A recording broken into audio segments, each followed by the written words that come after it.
agências de publicidade do Lula.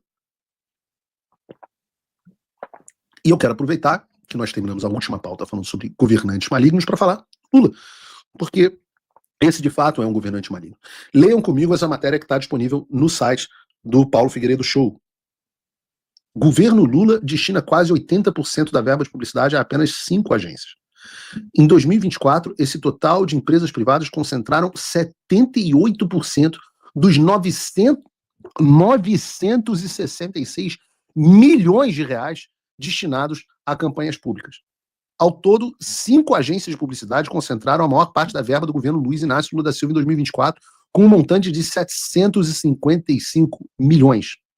A Nacional Comunicação é a líder no quesito, com recebimento de 225 milhões. Os 755 milhões representam 78% dos 966 milhões que a gestão petista destinou a campanhas de interesse público. Entre elas, o estímulo à vacinação, surpresa, e combate à dengue. Menos de 1,5% do total teve execução por órgãos de outros poderes, como o Tribunal Superior Eleitoral, TSE, do Poder Judiciário, por exemplo.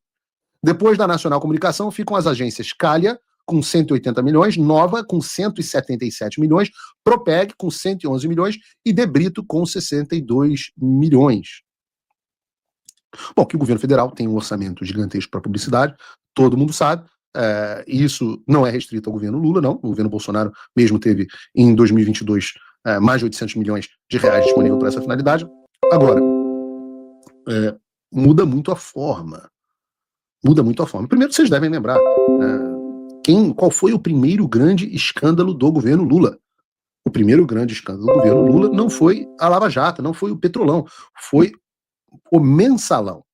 E como era feito o esquema do Mensalão, eram justamente agências de publicidade utilizando estes dinheiros milionários para pagar uma mensalidade, uma propininha, para os políticos votarem de acordo com o PT, de acordo com os interesses do governo Lula. A figura central desse esquema de lavagem de dinheiro para propina era um publicitário, confesso, o Marcos Valério, que todo mundo lembra da careca do Marcos Valério.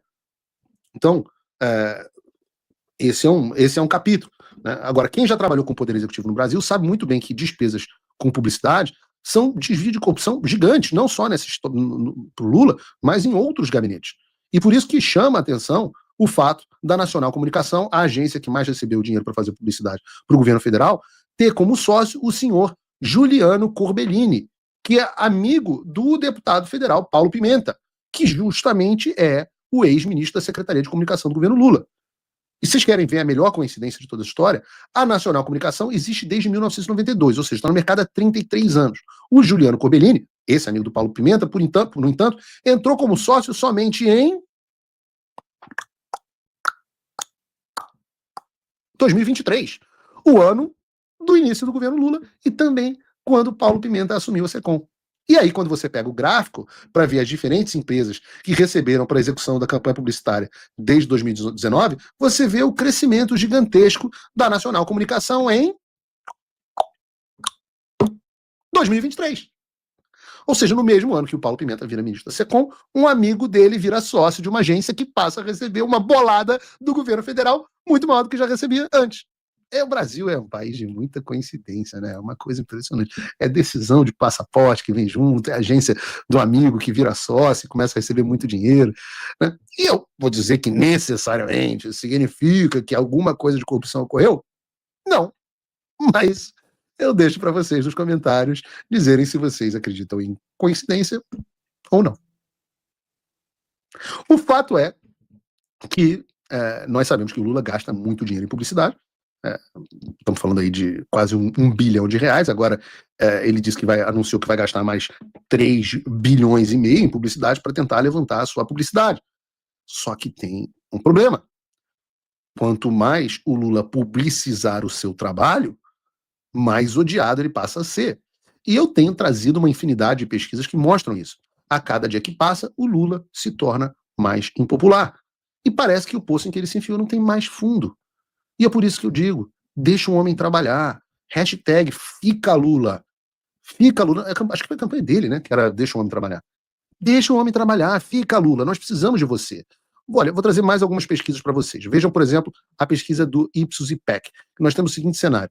Vejam a boca do jacaré que não para de abrir. Em março de 2023, 2 anos atrás, segundo o Ipsos IPEC, que é o antigo IPOP, 41% das pessoas consideravam Lula ótimo e bom, 30% regular e 24% ruim ou péssimo. Hoje, março de 2025, o gráfico é absolutamente o inverso. Segundo a pesquisa, hoje 41% das pessoas consideram Lula como ruim ou péssimo. Cresceu 17 pontos em 2 anos. E os mesmos 30% consideram o governo Lula regular, eu acho que são as pessoas que não estão nem aí para nada, mas só 27% consideram o governo Lula ótimo e bom, que é uma queda de 14 pontos. Mas saindo do Instituto, do IBOP, que sempre foi um instituto queridinho da esquerda, vamos para o Poder Data, que a gente tem um cenário pior ainda do Poder Data para o Lula. E eu gosto das pesquisas do Poder Data.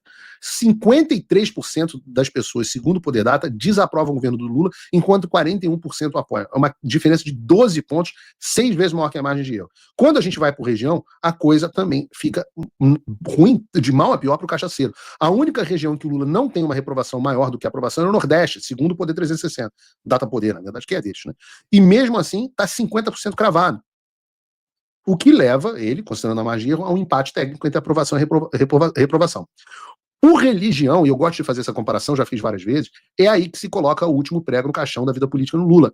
Considerando a margem de erro, o Lula já está empatado entre os católicos, e eu sempre digo que católicos no Brasil refere-se a católico de IBGE, né? No Brasil é o país onde macumbeiro se considera católico, e você aí das religiões afro-brasileiras, que me perdoe, mas você não é católico, assim como eu não sou católico, e ele é reprovado em praticamente 7 a cada 10 evangélicos.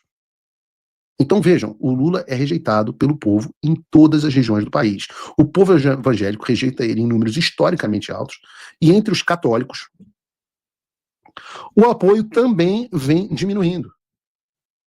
Mas eu quero separar um segmento específico da sociedade para trazer aqui para o programa de hoje, que é o pessoal do mercado. Eu não sei quem é o pessoal do mercado, essa entidade autossuficiente, mas a gente pode dizer aqui, talvez, né, esse beautiful people paulista, os economistas famosos, os Faria-Limers, o pessoal da USP, todos eles, em 2022, estavam com o Lula numa felicidade danada, salvando a democracia, cartinha pela democracia. E, assim, era um clima muito gostoso de que o Bolsonaro estava fazendo. O Paulo Guedes era um perigo, e o Lula com o Haddad ia salvar o Brasil. E como é que será que está essa gente hoje? Será que eles estão apoiando o Lula? Hoje, meus amigos, segundo a pesquisa Genial Quest, lembra, esse é um instituto da Globo News, que é o predileto da Globo, 88% do mercado financeiro tem uma avaliação negativa do governo Lula. Eu vou repetir, 88%. 88%. 9 em cada 10 pessoas dentro do mercado financeiro têm uma visão negativa do Lula. Nessas pesquisas, somente 4% dos entrevistados disseram ver o governo federal de forma positiva, enquanto 8% consideravam regular. Desculpa, eu não sou uma pessoa tão boa quanto vocês. E eu gosto de tripudiar em cima dessa gente. Em 2022, o clima era esse aqui. Bruno, abre para mim essa carta, essa reportagem do Valor Econômico. Em carta, economistas da pandemia declaram voto em Lula no primeiro turno. Outra lembrança, Bruno, bota aí pra gente. Mais de 1.000 economistas assinam um manifesto pró-Lula e contra a barbárie. Época, veja negócio. Não, eu não terminei. Eu não terminei de tripudiar, não terminei de tirar sarro. Bruno, bota do Pércio Arida. Bota do Pércio Arida. Pércio Arida, um dos criadores do Plano Real, declara voto em Lula contra Bolsonaro. Então, é o seguinte, meus amigos do mercado. Vocês entendem de fazer operaçãozinha financeira. Vocês não entendem porra nenhuma de política. Eu pego essas análises de conjuntura de vocês de banco e recebo e dou risada. Os analistas de vocês são todos umas bostas. Não é porque vocês sabem administrar dinheiro em operação financeira, e nem sabem tanto assim, que vocês entendem porra nenhuma dos rumos do Brasil. Vocês ajudaram a criar o buraco no qual o Brasil entrou. E não vem com essa história de, não, esperava um Lula mais moderado com responsabilidade fiscal, porque ele já tinha deixado muito claro que ia governar como governou. Era só assistir todos os dias os Pingos nos Is, onde eu falava isso para vocês não podiam ser tão burros. Então, agora, eu só tenho uma coisa para falar para vocês. Faz o L que passa. Olha, tem uma imagem que eu vou deixar aqui para me solidarizar com essa situação de 88% de vocês criticando o governo Lula. Deixo para vocês essa imagem aqui. Liga o L sinal, faz o L sinal. Bom, a única... Me ajuda. Por favor, me ajuda. A única... O que foi isso, Bruno? Estava no script ou você colocou? A única conclusão possível, supondo que essas pesquisas sejam precisas, que os números estejam corretos, é que simplesmente acabou o governo Lula em 2026. O cara vai mal em todos os setores. E eu termino o programa de hoje dizendo mais. Se a eleição entre Lula e o Bolsonaro fosse hoje, e de novo essa disputa tem tudo para acontecer em 2026, pode botar a maquininha para rodar que ela vai queimar, rapaz. A maquininha vai se queimar. Porque nem o processador mais poderoso, o computador quântico, vai conseguir alterar uma margem dessa em favor do Lula. Lembrem-se, o sistema trouxe de volta o Lula porque ele era o único que tinha capacidade de derrotar o Bolsonaro com a ajuda do sistema em 2022. E agora? Quem que eles vão chamar?